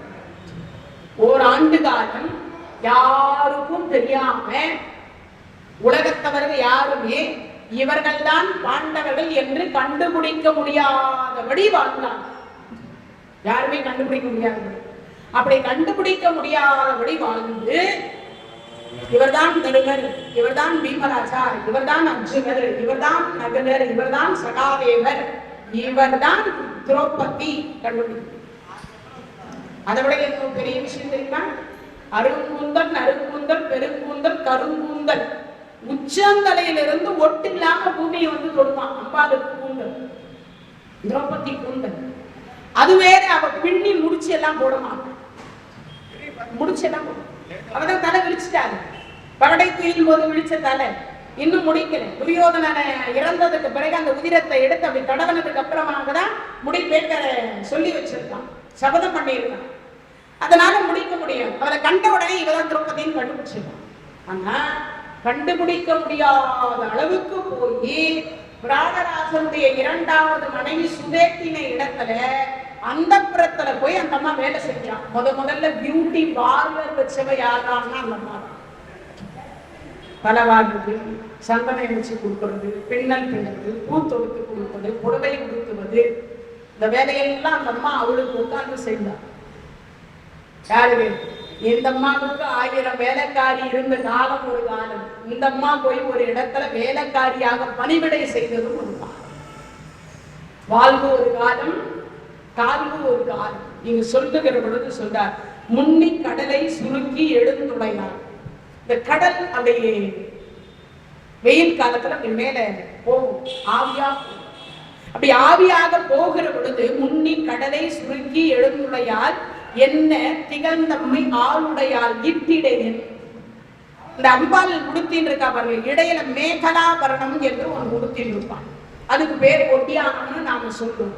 அதை உடுத்தி கொண்டிருக்கக்கூடியதுல அந்த அம்மா அப்படி இப்படி திரும்பும் பொழுது இங்க ஒரு மின்னல் மின்னுமா, இப்படி திரும்பும் போது ஒரு மின்னல் மின்னுமா. அது எப்படி இருக்குன்னா வானத்தில் தோன்றுகின்ற மின்னல் மாதிரி இருக்கும். வானத்தில் தோன்றுகின்ற மின்னல் மாதிரி. மாணிக்க வாசக பெருமான் எவ்வளவு கற்பனை பண்ணியிருக்கார். அந்த மின்னலுக்கு எதை ஒப்பிடுகிறார்? அம்பாள் இடையில் உறுத்தி இருக்கக்கூடிய ஈட்டிடையின் மின்னி பொழிந்தெம் விராட்டி திருவடி மேல். திருவடி மேல் பொன்னன் சிலம்பில் சிலம்பி திருப்புருவம். பெண்களுக்கு புருவம் வந்து வில் மாதிரி வளைச்சிருக்கும். இயற்கையாகவே அம்பாளுக்கு வானவில் மாதிரி இருக்குமா அந்த புருவம், இயற்கையாகவே. ஆனா இப்ப நாமெல்லாம் பெண்கள் போய் பியூட்டி பார்லர்ல வளைச்சுடுறோம். உண்டா இல்லையா? புருவத்தை போய் பியூட்டி பார்லர்ல வளைச்சுடுறோம். அதை இங்க சொல்லப்படுது. சொல்ற திருப்புருவம் அது எப்படி இருக்கும்னா வானவில் மாதிரி இருக்கணும். ஒரு பெண்ணுக்கு எப்படி இருக்கணுமா அந்த அழகு ஏற்பட்டு இந்த நெற்றி ஏறு நெற்றியா இருக்கும், இறங்கு நெற்றி இருக்கும். அதே மாதிரி வடுகு என்று சொல்லக்கூடியது நேர் வடுகு எடுக்கும். என்ன எடுக்கணும்? நேர் வடுகு பெண்கள். அந்த வடுகில் குங்குமம் பதிக்கணும். மூக்கு எடுப்பார். புருவம் வில் மாதிரி வளைந்திருக்கும். காது ஓக்கார சுரூபமாக இருக்கணும். உதடு கொப்பை செவ்வாயுதல் போல இருக்கணும். உதடு கொப்பை செவ்வாயுதல் போல. பல்லு முத்து முத்தா இருக்கணும். கழுத்து எப்படி இருக்கணும்? சங்கு போல இருக்கணும். ஸ்தனம் கோபுர கலசம் மாதிரி இருக்கணும். இடை சிறுத்திருக்கணும், தொடை பெருத்திருக்கணும். மொத்தத்துல ஒரு பெண் நீலவேணி குதிரை மாதிரி இருக்கணும். ஒரு பெண்ணுக்கு ஒரு அடையாளத்தை சொல்றாங்க. இந்த அம்பாள் அப்படி இருப்பாங்க பார்ப்பதற்கு அவ்வளவு. அதுக்கப்புறம் இன்னொன்று சொல்றார். திகழ்ந்தம்மை ஆருடையால் இட்டிடையின் வெண்ணி பொழைந்தம் பிராட்டி. அதுல முன்னி கடலை சுருக்கின்னு சொன்னாரு. சரிங்களா? அது என்ன அர்த்தம்னா, இந்த மேகம் கடலை சுருக்கி மேல போகும்போது கருப்பா இருக்கும். எல்லா அம்பாலும் கருப்பு. ஆனா நாம என்ன நினைக்கிறோம்? எல்லா அம்பாலும் சிகப்பா பார்ப்போம். எந்த அம்பாலும் என்ன கிடையாது? சிகப்பே கிடையாது. மீனாட்சி பச்சை மாமலை போல் மேனி, மரகத பச்சை மேனி உடையம். எல்லா அம்பாலும் கருப்பு. எல்லா இறைவனும் சிகப்பு. பெருமாளா இருக்கக்கூடிய கிருஷ்ணர் அவரை தவிர பெருமாள் வந்து மரகத பச்சை மேனி உடையவர். பச்சை மாமலை போல் மேனி பவளவாய் கமலச்செங்கல் அந்த மாதிரி. அப்போ எல்லா அம்பாலும் கருப்பு, இறைவன் எல்லா கடவுளும் சிகப்பு. அப்படி சூரிய ஒளி வருகிற பொழுது எப்படி ஒரு நெருப்பு இருக்குமோ அந்த கலர் தான் எல்லா இறைவனும். ஆனா நாம தான் என்ன, பெண்ணா இருக்கிறவளா ரொம்ப அழகா இருப்பான். அதை ஒப்பிட்டு சொன்னார். முன்னி கடலை சுருக்கி எழுந்துடையால் என்ன திகழ்ந்தெம்மை ஆளுடையால் இட்டிடையன் மின்னி பொழிந்தெம் பிராட்டி திருவடி மேல் பொன்னும் சிலம்பில் சிலம்பி திருவுருவம் என்ன சிலை குளவி நன் தம்மை ஆளுடையால் தண்ணீர் பிரிவிழா எம் கோவான். ஒரு நிமிஷம் கூட சிவபெருமானை பிரியாத விராட்டியார் பராசக்தி. காஞ்சி காமாட்சி, மதுரை மீனாட்சி, காசி விசாலாட்சி எப்பயும் பிரிந்ததே, எப்பயும் பிரிய மாட்டாங்க. யாரை விட்டு? சிவனை விட்டு ஒரு நிமிஷம் கூட பிரிய மாட்டாங்க. சிவ சிந்தனை இல்லாமல் இருக்க மாட்டாங்க.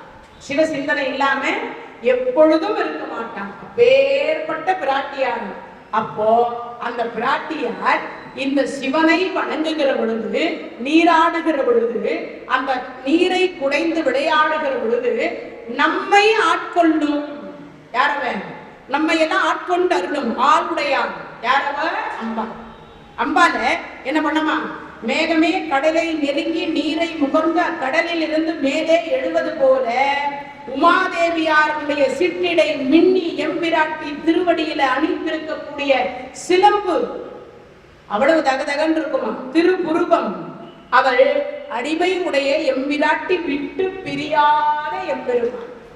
ஒரு நிமிஷம் கூட அம்பாள் யாரை விட்டுட்டு இருக்க மாட்டாங்க, சிவபெருமானை விட்டுட்டு இருக்க மாட்டாங்க. அதனால இந்த பாவை நோம்பு இருக்கிற பொழுது அந்த சிவபெருமானை பாடுவது போல அந்த எம்பிராட்டியையும் பாடணும்.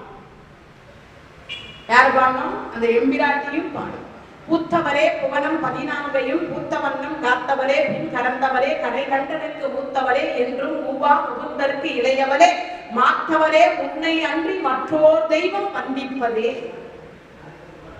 அபிராமிப்பட்டர் பாடுறார். பூத்த வண்ணம் காப்பாற்றவர், பூத்தவளே புவனம் 14 பூத்த வண்ணம் காத்தவளே. எப்படி இருக்கோ அதை அப்படியே வச்சிருந்தாங்க, அதை ஒரு குறை கூட வரக்கூடாதுன்னு வச்சிருந்தாங்க. 16 வகையான செல்வத்தை தந்து கொண்டிருந்தாங்க. என் குழந்தை ஒரு நிமிடம் கூட அழக்கூடாதுன்னு நினைச்சாங்க. ஏன் இப்ப இருக்கிற அம்மா எல்லாம் அழுதா கூட பால் கொடுக்க மாட்டேங்கிறாங்க. என்ன கொடுக்க மாட்டேங்கிறா? அழுதா கூட பால் கொடுக்கறதில்லை. ஏன்? டிவி சீரியலை பார்த்து பார்த்து பார்த்து உட்கார்ந்து அவ அழுதுன்னு இருக்கா. அப்புறம் எங்க இருந்து பிள்ளைக்கு பால் கொடுக்க இல்லையா? 6 மணிக்கு மேல விளக்க வச்சுட்டு டிவி ஆன் பண்ணி விட்டுட்டு அதுல என்னாச்சு இதுல என்னாச்சு அதுல என்னாச்சுன்னு அவாவா உட்காந்து அழுது கொண்டிருக்காரே தவிர என்ன பண்றது இல்ல. எதையுமே நமக்கு கொடுக்க உட்காந்து பகவான் கொடுக்கறது. நம்ம உட்கார்ந்து ஒரு நாமம் சொல்லலாம், ஒரு பஜனை பண்ணலாம், ஒரு தேவாரம் பாடலாம். எதுவும் இல்லைன்னா சிவசிவா சிவசிவானாவது சொல்லலாம். அதெல்லாம் இல்லாம போச்சு. அப்புறம் எங்க இருந்து 8 லட்சுமி நம்ம வீட்டுல வாசல் தெரியுது. ஸ்ரீதேவி வருவாளா? கொல்ல பக்கம் கூட வரமாட்டாங்க. அதான உண்மை. அதனால இங்க சொல்லுகிறார், தண்ணீர் பிரிவிடா எங்கோமான் அன்பர்க்கு முன்னி அவள் நமக்கு முன் சுரக்கும் என்னருடைய. சிவபெருமான் கொஞ்சம் சோதிப்பார். ஏன்? நம்ம பக்தி நிஜமா பொய்யா? நம்ம பக்தி நிஜமா பொய்யா? ஏன்?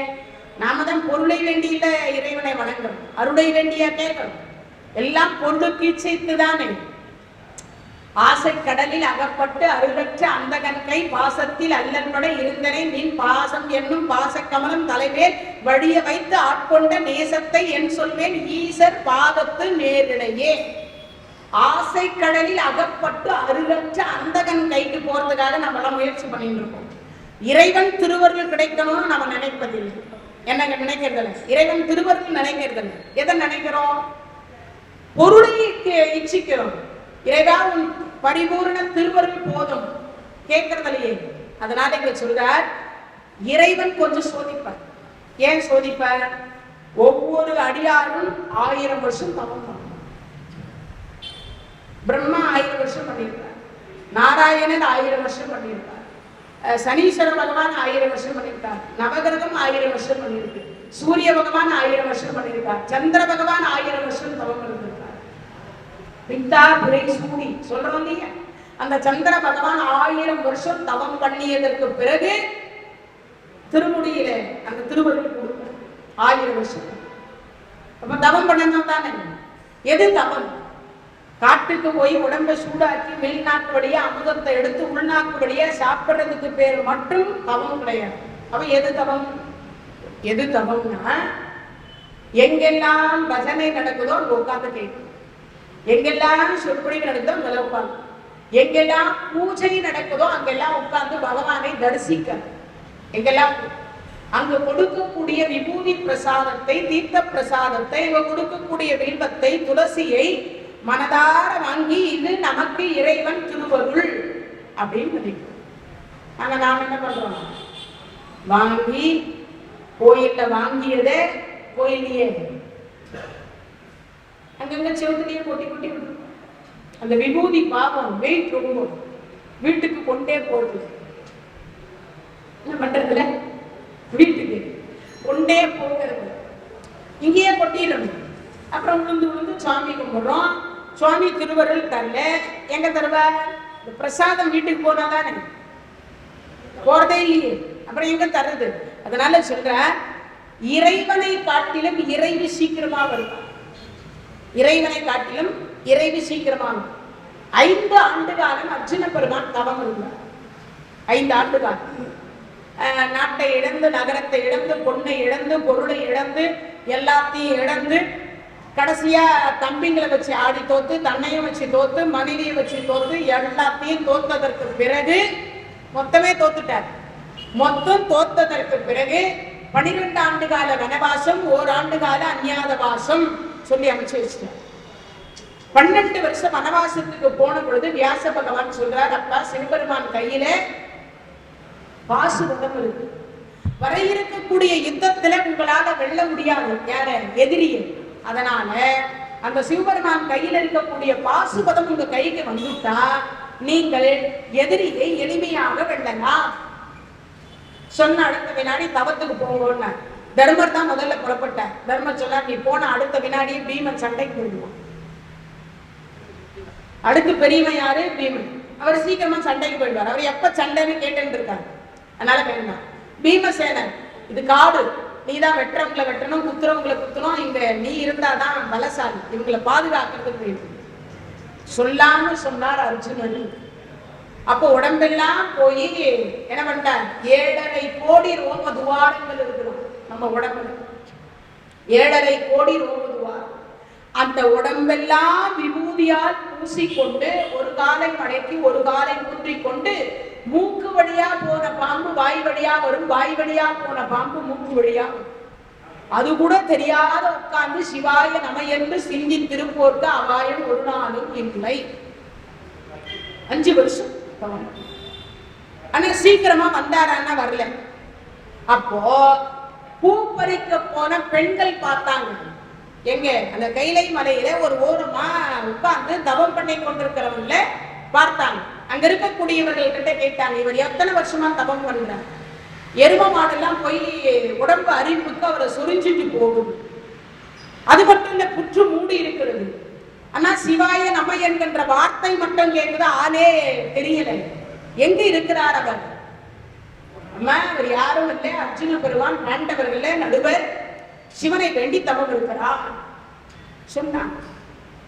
இந்த அம்மா பூ பறிச்சுட்டு போனாங்க பார், பார்வதி அம்மையாருடைய தோழிமார்கள் போய் நேரா அம்பாள் கிட்ட சொன்னாங்க, அம்மா அம்மா, இந்த நாட்டுல இருக்கக்கூடிய உலகத்துல இருக்கிற எல்லா குழந்தைங்க உங்க குழந்தைங்க தானே?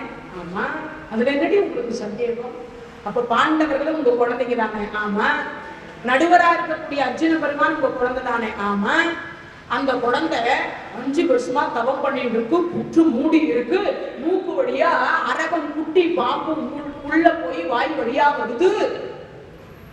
அப்பையும் அவர் அது அறியாமல் காற்றை மட்டுமே சுவாசித்துக் கொண்டு சிவாய நம என்று சிந்தித்திருப்போருக்கு அபாயம் ஒரு நாளும் இல்லைன்னு சிவபெருமானையே வேண்டிட்டு இருக்கார். ஈசனடி போற்றி, எல்லையடி போற்றி, நேசனடி போற்றி, சிவன் சேவடி போற்றி, நேயத்தே நின்ற நிகழனடி போற்றி, மாய பிறப்பருக்கும் மன்னனடி போற்றின்னு அந்த சிவனையே நினைச்சுட்டு இருக்கார். ஏன் இன்னும் அப்பா திருவருள் செய்யலன்னா? ஏன் இன்னும் திருவருள் செய்யல? அதுக்கு அவங்க சொன்னார், நான் பேசுறேன் அப்பா கிட்ட. யாரு? அம்பாள் சொல்றான். எப்பயும் காலையில பூஜை பண்ணுவான், அதை விட்டுட்டா திருப்பி மறுபடியும் எப்ப பண்ணுவார்? சாயங்காலம் பூஜை பண்ணுவான். அன்னைக்கு பகல் 12 மணிக்கு பூஜை பண்றான். காதலாகி கசிந்து கண்ணீர் மல்கி ஓதுவார் தம்மை நன்னனை குவிப்பதும் வேதம் 4 மெய்ப்பொருளாவதும் நாதன் நாமம் நமச்சிவாய் சொல்லு. ஓம் நமச்சிவாய, ஓம் நமச்சிவாய, ஓம் நமச்சிவாய. யார் பண்றது? அப்படி பூஜை பண்ண பண்ண இப்ப சிவபெருமான் காட்சி இன்னும் யாருக்கு? என்ன எப்பயும் காலையில பூஜை பண்றவ, மறுபடியும் சாயங்காலம் பூஜை பண்றவ, பகல் 12 மணிக்கு பூஜை பண்றாளே கேக்குறான். அப்ப பார்த்தா என்னம்மா, இந்த பெண்களுக்கு காரியம் ஆகணும்னா விதவிதமா சமையல் பண்ணி வீட்டுக்கார சொல்லணும். வச்சுக்கோங்க மாமா, வச்சுக்கோங்க.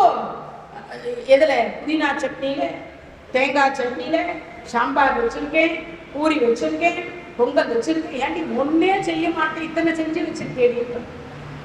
என்ன ஒண்ணும் இல்ல மாமா, பொங்கல் வருது, பக்கத்து வீட்டுக்கார அக்கா 10,000 புடவை எடுத்துட்டு வந்தாலும் எனக்கு அவளெல்லாம் வேணாம், ஒரு 8, 9.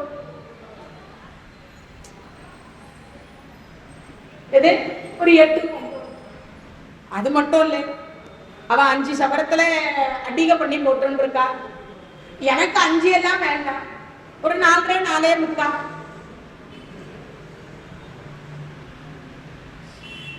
அதுக்குதான் இந்த சட்னி சாம்பார். புரியுதா? அது மாதிரி இப்ப அம்பாள் பூலோக பெண்கள் எப்படி ஒரு செய்வாரோ அது மாதிரி இந்த அம்பாள் செய்வார். பூஜை பண்ண சிவபெருமான் காட்சி கொடுத்தாரம்மா, என்ன காரணத்திற்காக நீ பூஜிக்கிறார்? காரணம் சொல்லு.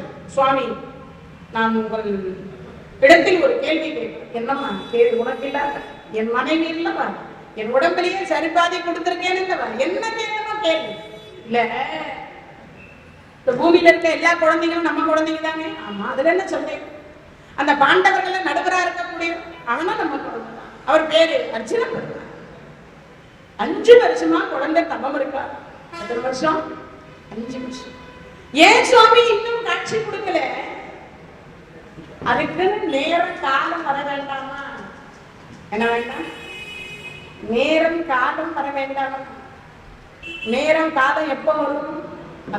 சொல்ற அம்மா, துரியோதன மூகாசுரன் என்கின்ற ஒரு அசுரனை அனுப்ப போக, அப்போ அவனுக்கும் தொடர்பு.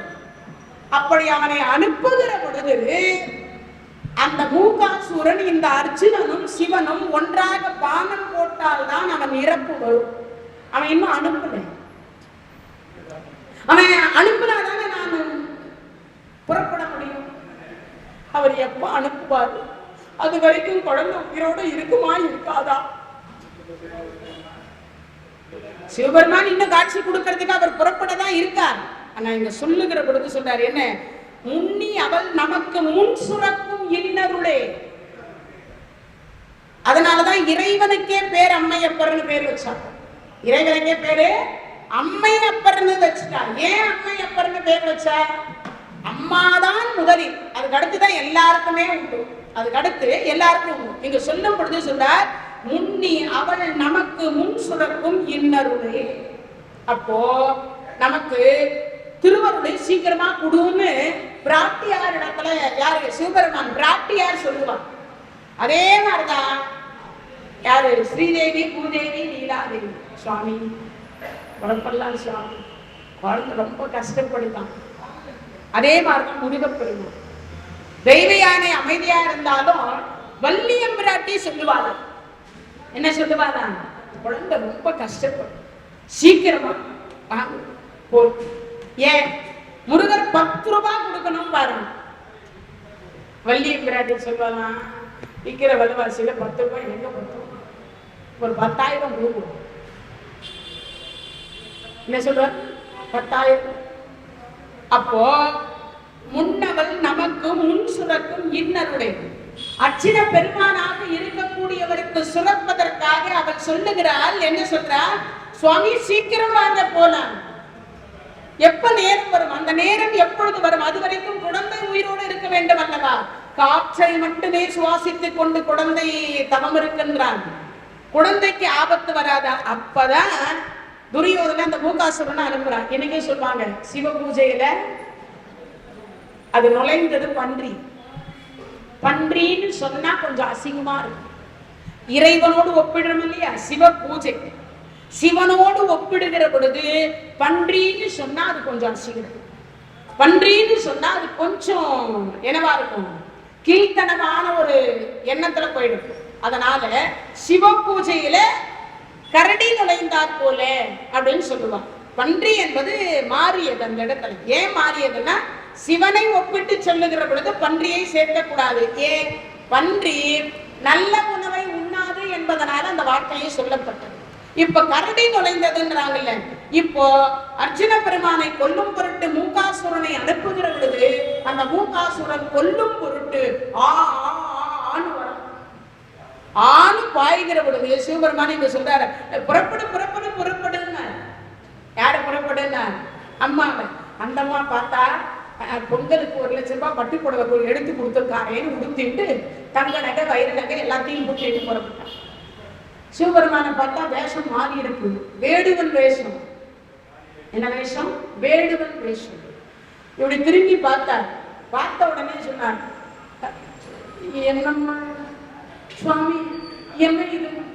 நான் வேடுவன்னா நீ என்னவா வரணும்? வேட்டு வச்சியா வரணும். உடனே மொத்தத்தையும் கலைச்சிட்டு வேட்டு வச்சு வேஷத்தை போட்டுட்டு புலிப்பல் தாலிய போட்டுட்டு இறைவன் முன்னடக்க பின்னாடி நடந்தாலும் அம்பல். கூப்பிட்டது இவதான். சீக்கிரம் திருவருள் புரியணும்னு சொன்னது இவதான். ஆனா இறைவன் முன்னாடி போனார், அம்பாள் பின்னாடி இறைவனுக்கு பின்னாடி போனார். போன உடனே இவர் ஒரு பானம் போட்டார், அர்ஜுன பெருமான் ஒரு பானம் போட்டார். அந்த மூகாசுரன் விழுந்து விட்டான். விழுந்த உடனே நான் பார்த்த குறிக்கு நீ ஏண்டா பார்த்தேன்னு கேட்டார். நான் பார்த்தேன் குறி அந்த பன்றியை கொல்வதற்கு. வேடுவனாக வந்திருக்கக்கூடிய சிவபெருமான் சொல்றார், நான் பார்த்த குறிக்கு நீ ஏண்டா பார்த்தாங்க. அதுக்கு பதில் சொல்றார் யார்? அர்ஜுன பெருமான். அடே வேடா, உனக்கு வேண்டியது பன்றி எடுத்துட்டு போடா, உனக்கு வேண்டியது பன்றி கறி எடுத்துட்டு போடா. வேடா, நான் தவம் பண்றேன், நீ தவமா என்னமா பண்ணிட்டு போ, முதல்ல எனக்கு பதில் சொல்லு, பாடா சண்டைக்கு. ஓ நீ யாரு? பாண்டவர்களின் நடுவர், என் பெயர் அர்ஜுனன். ஓ எது ஏகலைவன் ஒருத்தன் எங்க குலத்துல இருந்தவன், கட்ட விரல கேட்டவன் தானே நீ? உடனே பார்த்தார், பாடா சண்டைக்கு. ரெண்டு பேரும் சண்டை புரியுறாங்க. பக்கத்துல இருக்கிற அம்பாள் சொல்றார், சுவாமி திருவருள் புரியன்னு வந்துட்டு பிள்ளைய கொல்ல பாக்குறீங்களே, ஏற்கனவே 5 வருஷம் குழந்தை சாப்பிடல. சும்மா இரு பார்வதி, நீங்க மட்டும் பெருமையை வாங்கிக்கிறீங்க. என்ன வாங்கிறோம்? என் பிள்ளை வயிற்றுல என்னமா என்ன உதைக்கிறான் பாருன்னு பெருமை வாங்கிக்கிறீங்க. நாங்க அப்பாக்கள் எல்லாம் எப்போ உதவாங்க பிள்ளைங்க கிட்ட, இப்ப வாங்கிக்கிறோம். யாரு? சிவபெருமான் சொல்ற, சுவாமி உதவாங்கிற நேரமா இருக்கு. வில்லா அந்த வில் நான் அறுத்துட்டார். ஒரு வேடன் என் வில் நான் அறுத்து விட்டாங்க. அந்த கையில இருந்த வில்ல வச்சு அடிச்சாங்க. அது உலகத்தில் இருக்கக்கூடிய 84 லட்சம் யோனி வேதத்தின் மீது பட்டது. அடிச்சவனாக இருக்க அர்ஜுன பெருமான கீழே போட்டு முதுகு பிடிச்சுக்கினார். பிரம்மா விஷ்ணு 8 லட்சுமி இருக்கக்கூடிய பாதாள லோகத்திலிருந்து மரம் செடி கொடி புல் பூண்டு எல்லாம் அடி வாங்கினாங்க. அப்பதான் அம்பாள் சொன்ன, அடி வாங்கிறதுக்காக சுவாமி வந்தீங்க, அருள் புரியறதுக்கு வந்துட்டு அடி வாங்குறீங்க, சும்மா இரு பார்வதி. அதற்கு பிறகு இப்ப வில்லு இல்ல, வாடா 2 பேரும் மல்யுத்தம் பண்ணலாம். மல்யுத்தம் கட்டி புரள்கிறார்கள். ஒரு அடி அடிச்சா பாதாள லோகத்துக்கு போகிறார். அம்பாள் சொல்றா, ஐயோ என் புள்ள போச்சு, புள்ள போச்சு, புள்ள போச்சு. சும்மா இரு பார்வதி, உன் பையன் தான் 2 நிமிஷத்துல வேற வருவான் பாருங்க. அப்படியே வர வரம்பொடு அடிக்கும் போது முதுகுல அடிச்சார். குழந்தை கவுந்து கொண்டே போனார். வரும்பொழுது இப்படி திருப்பி மார்பை காண்பித்து மேல வந்தான். அப்ப சொல்றார் சிவபெருமான், உன் பையன் எப்படி வரான் பாத்தியா? இப்ப கூட சண்டை போனன்னு மார்பை காட்டி கொண்டு வருகிறான். அப்பேற்பட்டவன் உன் மகன், அப்பேற்பட்டவன் உன் மகன். அவன் அவ்வளவு எளிதாக என்ன ஆக மாட்டான். இறப்பு வராது. விடையும் கண்ணாக யாரோட தோன்றினான்? சிவபெருமான், அம்பாள், முருகப்பெருமானோடு காட்சி கொடுத்தான். காட்சி கொடுத்த அடுத்த வினாடி அர்ஜுனன் பெருமான் பார்த்தார். சிவசிவ எண்ணிட தீவினை ஆளர், சிவசிவ எண்ணிட தீவினை மாலும், சிவசிவ எண்ணிட தேவரும் ஆவர். சிவ சிவ என்ன சிவகதி தானே. சிவபெருமானுக்கு ஈடு இணையான தெய்வம் உலகத்தில் வேறு இல்லைன்னு இறைவனை ஆடினார், பாடினார், மலர்களை பறித்தார், பாதத்துல போட்டார். கடவுளை நேர்ல பார்த்துட்டார். கடவுள் கேட்கிறார், என்ன வேணும் அர்ஜுனா? உங்க அன்பு போதும், அது அடுத்த ஜென்மத்துல தட்டல. இப்ப எதுக்கு தவம் இருந்தார்? பாசுபதம் வேண்டி தந்தேன்னு கொடுத்தார். என்ன கொடுத்தார்? தந்தேன்னு கொடுத்தார்.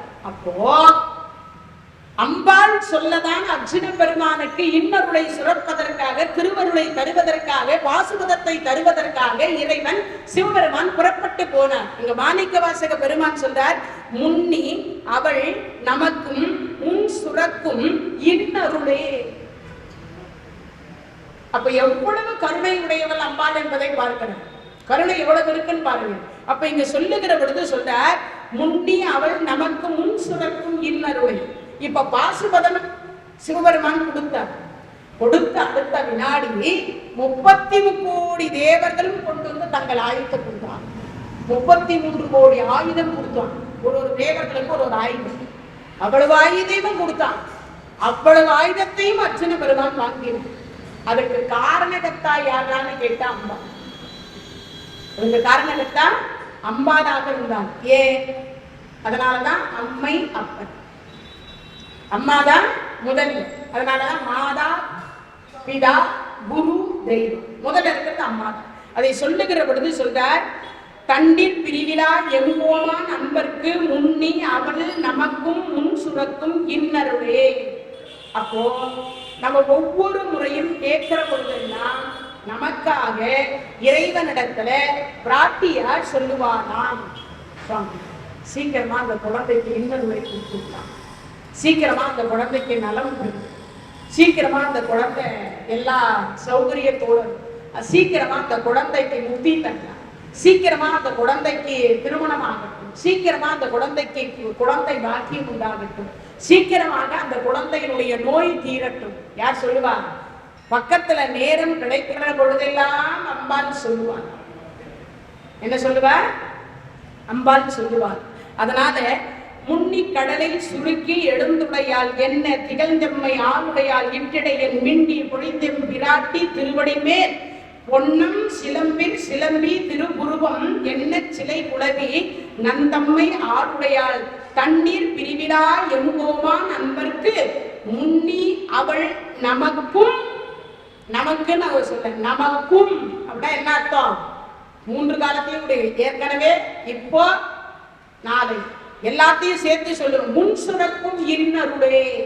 அப்போ திருவருள் என்று சொல்லக்கூடியதை எப்படி அந்த அர்ஜுன பெருமானுக்கு கொடுப்பதற்காக முயற்சித்தாலோ அதுபோல என்ன பொடியாய் மழை ஏழோ என்பாவா. இந்த பாடல் பாடின மழை வரும் என்பது ஒன்று.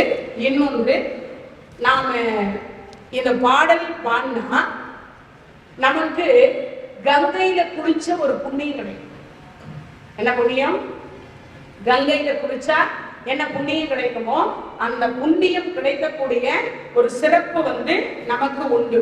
இந்த 63 நாயன்மார்கள் என்று சொல்லக்கூடியவர்கள் நம்ம ஒவ்வொரு நாளும் சிந்தித்து வருவோம்.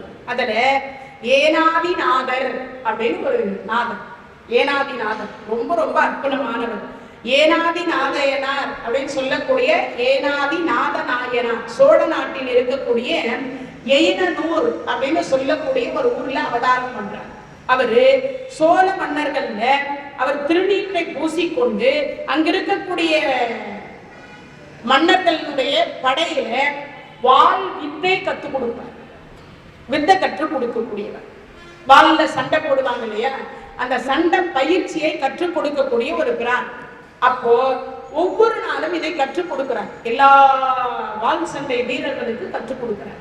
இப்படி கற்றுக் கொடுக்கிற பொழுது அதிசூரன் என்று சொல்லக்கூடியவன், அதிசூரன் அவனுக்கு இவர் மேல கொஞ்சம் பொறாமை. நம்மளையே நிறைய பேருக்கு உண்டா இல்லையா பொறாமை? அப்பவே அந்த காலத்திலேயே இருந்திருக்கு இந்த பொறாமை எல்லாம்.